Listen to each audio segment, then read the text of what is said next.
देश विदेश की सच्ची खबर सच के साथ।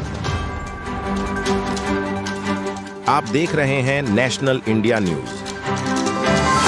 कूच बिहार में सियासी तनाव एक बार फिर हिंसा में तब्दील हो गया है। विपक्ष के नेता शुभेंदु अधिकारी के काफिले पर हमला हुआ। आरोप है कि यह हमला तृणमूल कार्यकर्ताओं ने किया। यह घटना खगराबाड़ी इलाके की है, जहां शुभेंदु अधिकारी पुलिस अधीक्षक से मिलने पहुंचे थे, लेकिन इससे पहले वहां तृणमूल कार्यकर्ता काले झंडे के साथ वहां पर विरोध कर रहे थे। शुभेंदु अधिकारी के काफिले के पहुंचते ही प्रदर्शन उग्र हो गया और उन पर पत्थर फेंके गए, लाठियों से हमला किया गया। शुभेंदु की कार पर पिछला शीशा तोड़ दिया गया हमला करके, और उनके काफिले में मौजूद पुलिस की गाड़ी में भी तोड़फोड़ की गई। घटना के बाद माहौल तनावपूर्ण हो गया है और फिलहाल शुभेंदु अधिकारी भाजपा जिला कार्यालय में मौजूद है। वहीं पुलिस ने मामले की जांच शुरू कर दी है।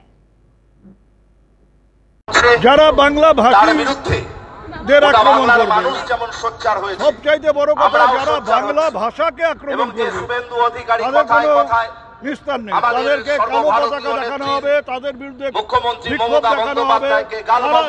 তারা যেখানে যাবে সেখানেই আমাদের প্রতিবাদ হবে। বিশেষ করে কুচবিহারের মাটিতে, কুচবিহারের বেশিরভাগ মানুষ অত্যাচারিত হচ্ছে বিভিন্ন রাজ্যে, বিজেপি শাসিত রাজ্যে। কুচবিহারের প্রত্যেকটা এলাকায় বিজেপির বিরুদ্ধে আমাদের বিক্ষোভ হবে এবং কুচবিহারকে আমরা বিজেপি মুক্ত জেলা। আমাদের দলের সৈনিকরা আপনাকে ছেড়ে কথা বলবে না।